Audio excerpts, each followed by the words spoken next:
Remember this video titled "My Mind Pretty Much Went to Mush"?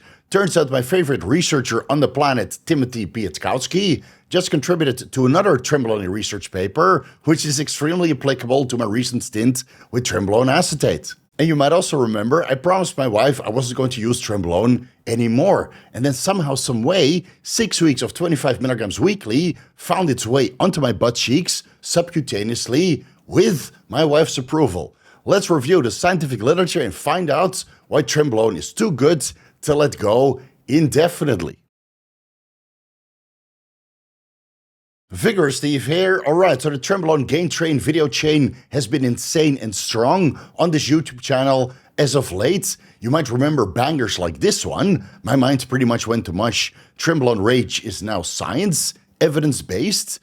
How to be happy on Trenbolone. Can it be done? Best non-raging weekly dose of Trenbolone, no human studies, less is more, parabolone deep dive.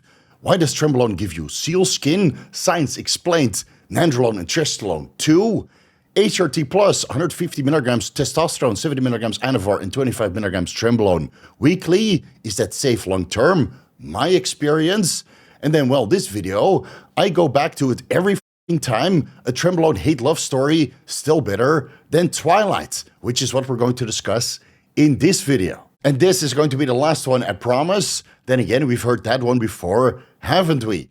Timothy Piatkowski mentioned that because of my video, the paper titled "My Mind Pretty Much Went to Mush" is now his most viewed publication of 2023. And that's how we initially got in touch last year. In this video, we're going to read through the study performed by Harry Lamb, Matthew Dunn, Ingrid Amalia Havnes, and our bro, Timothy Piatkowski. Published on May 14th, 2024, so that's only a week ago. Very, very, very recent. And the title is as follows.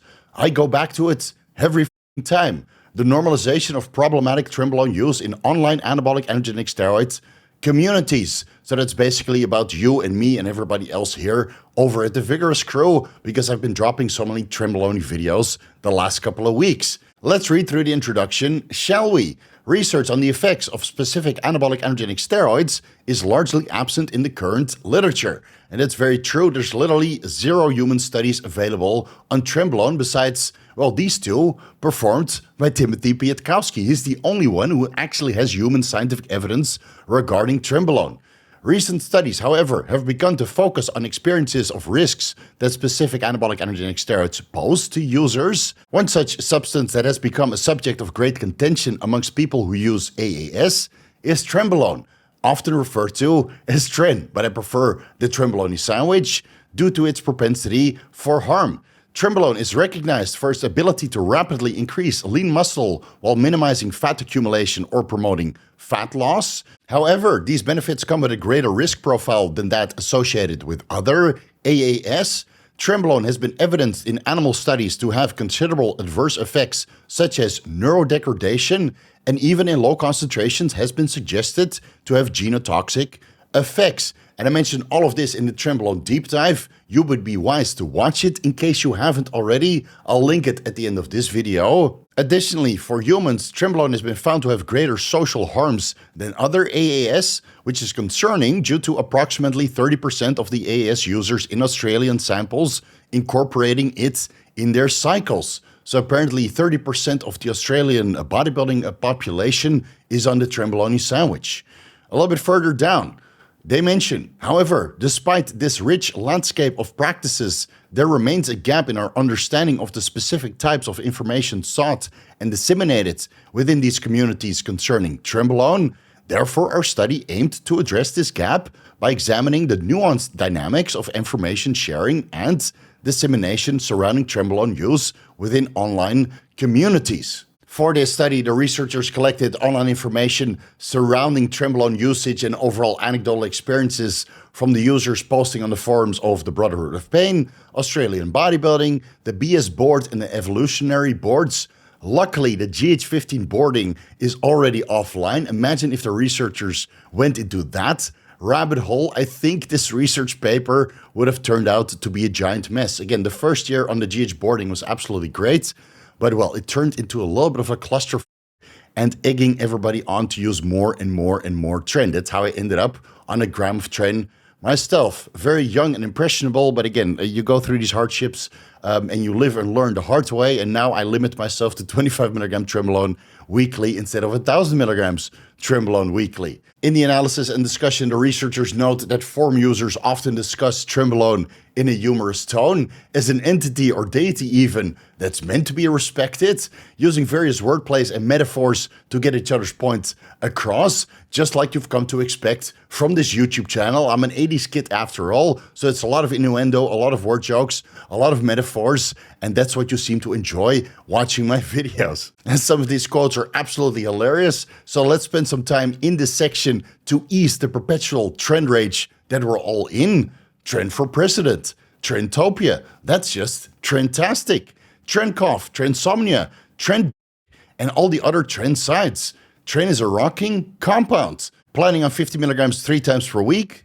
It took me 6 weeks to get there, 25 milligrams per week, right? It's 150 milligrams in total. So your weekly dose is my over a month dose. Putting the mental health on a tightrope, bring on the Tren. Tren is extremely psychoactive and stimulating. It's like constantly revving and redlining your car engine to the max. And maybe that's why I'm so jittery and all over the place. It could not possibly be the copious amounts of nootropics and all of the caffeine that I take over the day. And this one is definitely my favorite one so far. Tren literally scoffed me into respecting it at all times, because the moment you forget, boom, it'll slap your ass. Tren is an amazing compound, but if you don't respect it, your job and the relationship may suffer. Okay, Dad. And this part of the study is very funny to me, as it almost described my exact reasoning on how I justified running 25 milligrams Trenbolone acetate weekly a couple weeks ago after not having used this compound for close to 9 years. While I was scripting for the Trenbolone deep dive, I calculated, albeit extremely dubiously, that the dose for a 100 kilogram bodybuilder, where Trenbolone is purely tissue selective for muscle tissue but not the prostate, was approximately 25 milligrams per week. At that dose, based on the animal studies, Trenbolone was about 9 times more anabolic than androgenic, but I still got minor side effects, so I'm happy to bring this experiment to a close a couple days from now. So I quote, "Perception of mastery, but this time it will be different. Experienced users of Trenbolone, individuals who have undergone multiple cycles, conveyed a heightened internal sense of control, leading to a perceived mastery surpassing that of initiates," basically novice Trenbolone users. The identification of experienced users of Trenbolone was primarily based on self-reports provided by the individuals themselves. "I'm the Trenbolone king and you are not," who often asserted having undergone multiple cycles. These seasoned users frequently offered cautious advice to initiates. That's basically the story of this YouTube channel, but nobody wants to listen. These experienced users, expressing concerns for initiates' safety, often engage in a form of gatekeeping behavior. Let me know down below if I'm gatekeeping certain information. I think I do, but it's for your own best interest. You guys didn't live the life that I have, and I'm honestly trying to prevent you from making the same mistake so you don't get injured in the process. Cautioning against practices they themselves have or currently participate in, a story of my life. This paradox prompts questions about the advice's efficacy and underlying motivations within the community. These users commonly associate an individual's masculinity with their ability to maintain control under Trenbolone's effect. And trust me when I say this, guys, I've seen many a masculine man lose complete control on the Trenbolone sandwich, so take this all with a grain of salt. Aligning with research on the impact of perceived loss of control on masculine identity. I don't think that I'm trying to project masculinity on this YouTube channel. I mean, I don't rock a beard, which is ever so popular in the Western world to project masculinity. I like to go bald everywhere. But if you feel that I'm projecting on this YouTube channel, let me know down below, and I try to adapt going forward. I think I do my absolute best to warn you guys about particular risk and project harm and risk mitigation. But regarding masculinity, I'm not entirely sure. But maybe that's just stemming from the forums, right? Usually on the forums, everybody is a absolute silverback gorilla until you see the pictures and then you realize that you shouldn't be taking advice from this skinny dude that doesn't even look like he's on cycle. Tren for the real men. I couldn't handle Tren when I was younger. I would get violent. Now it's a different story. You have to have mental control and self-control for the Trenbolone sandwich. I swore I'd never take it again. Last year, at least for me, it took 9 years before I took the plunge on the Trenbolone sandwich again. It messes with my head too much, but this time it will be different. That's the exact same thing I told myself. But this time I'm going to use a dose that's so low I shouldn't experience side effects, which I still did. I still got irritable, I still got back knee, I still got bronchoconstriction, and I still got a slight increase in systemic inflammation and a low dose which I would otherwise run every single day. In my prior studies, Trenbolone users typically administer doses within the range of 250 to 600 milligrams per week. Yeah, been there, done that. In the current sample, there were some members who discussed using significantly larger doses of Trenbolone without reporting negative side effects. That's usually a pissing contest. Trust me, I've been there. I've read all of those user reports. Oh, I'm using 1,000 milligrams of Tren per week and I have no side effects. Sure you do, buddy. They seem to praise its benefits, downplay reported negative effects, and encourage higher dosages, displaying a more pronounced reverential behavior compared to lower dose users. This contrasts with a common experience of side effects reported by lower dose users, suggesting that high-risk users may be experiencing the neurotoxic effects of Trenbolone, which I also addressed in the Trenbolone deep dive video, which is linked at the end of this one. And there's a nice quote here displaying clear neurotoxicity, which I dare not to pronounce here on YouTube, because otherwise my editor is going to spend an extra hour clipping out all of the swear words. It's on the screen right now and it's linked down below in case you want to read it. Scrolling down a little bit more, normalizing problematic use. I said last time I wouldn't touch Tren again, but here I am. I think this study is about me. Despite encountering adverse consequences, Trenbolone users appear to consistently re-engage in use. It's really about me. This process shared parallels with the broader literature on individuals experiencing substance use disorders, particularly in the context of illicit drug consumption. Let's end the video. Anyway, let's continue. The data reveals a prevailing narrative amongst Trenbolone users expressing a desire to discontinue its use, yet grappling with repeated unsuccessful attempts to cease usage. This pattern suggests a process of self-negotiation. Should I use Tren? I want to use it. I don't want to use Tren? Go ahead, use it, you motherfucker. Last time I took Tren, I went completely crazy. This time you can handle it, bro. It's not a problem. Just take an SSRI like Steve did. Reflecting challenges akin to those observed in substance use disorder. Well, and then there's more quotes with a lot of swear words. They're on the screen. I dare not repeat it. But well, you get the gist of it. Users often express a love-hate relationship with Trenbolone. I think Timothy Piatkowski and his entire team have been watching my YouTube channel religiously as of late. Balancing the appeal of muscle gains against detrimental mental health and physical side effects, this nuanced dynamic resembles experiences observed in individuals contending with addiction to other illicit substances. Yeah. Where pleasure is derived from substances causing stimulating pain. Well, that I don't identify with that. I don't believe in pain before pleasure unless it's training. This internal conflict serves as a reinforcement mechanism, compelling users to persist despite awareness of both positive and negative aspects of drug use. The experience of pleasure amid the compromise to well-being induced feelings of shame. Well, I'm starting to think about Game of Thrones now. Shame, shame, shame, shame. Say it with me now. Shame, shame, shame. I'll overlay a GIF in case you don't know what I'm talking about, which extends on previous work and indicates a shared mechanism reinforcing Trenbolone use at the individual level. So basically, according to the researchers, we're all drug addicts, which I actually have to agree with because, well, the complete use of performance-enhancing drugs just over and over and over again, even though you come off cycle for a year to get your wife pregnant and then looking forward to your next steroid cycle, it's addiction. Let's be honest here. It really took a toll on me, both emotionally and physically. I should stay away, but I have bottles of it just staring at me every time I open my safe. So eventually I know I will just give in, laugh out loud. And the easiest solution to that is to throw it in the trash. Trust me, I've been there. If you don't want to take something, throw it away. And it goes for cookies and ketchup and everything else in the house that you find is tempting, whether that's recreational drugs or anything else, right? Just throw it in the trash. It's out of sight, out of mind.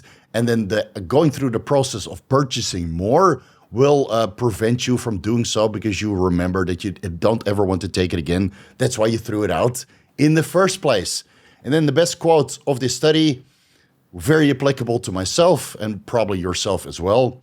I said last time I wouldn't touch Tren again, but here I am. In the implications and conclusions, the researchers mentioned that there's some herd mentality, that people think they can run Trenbolone without experiencing any side effects, or that they can master the side effects of Trenbolone, even though there's clear scientific evidence stemming from the animal studies that there's various negative effects, some deleterious and somewhat reasonably mild and benign. With Tren users, it's more about belonging and participating in the Trenbolone subculture than it is about harm and risk mitigation while using Trenbolone. Whether this is the root cause of Trenbolone addiction or neurological change which occurs while using Trenbolone for longer periods of time, especially during consecutive cycles, or simply because Trenbolone works so well and will give you extremely well body composition results, increase your muscularity, lower your body fat levels, even when you do everything wrong, it's probably all of the above. For me, it was mostly about giving Trenbolone another shot, literally,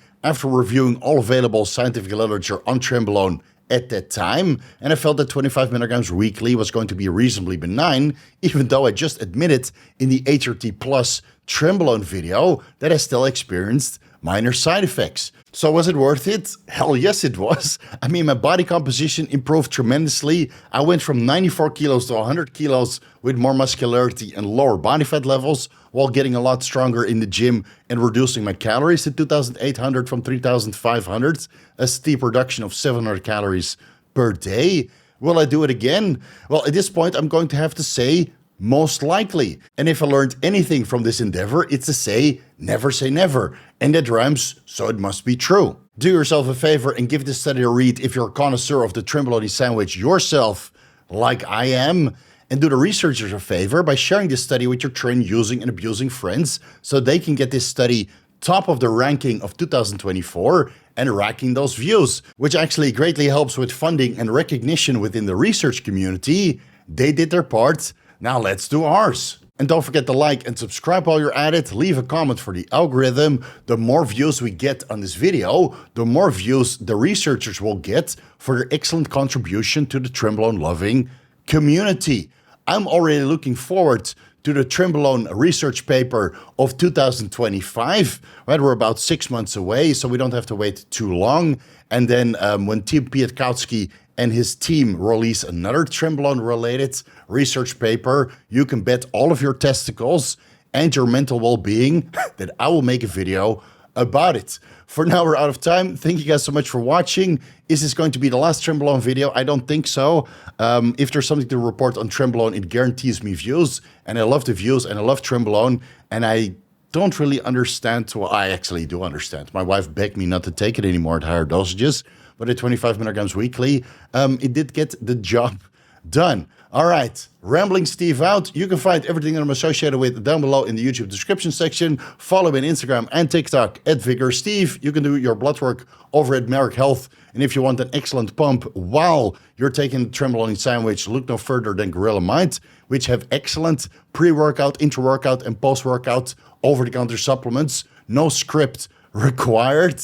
Vigorous crew, you guys know what to do. For now, the last Trenbolone sandwich frontable bicep for you guys. It might linger around for a couple more weeks, but I'm close to my last shots of this 6-week stint on 25 milligrams weekly.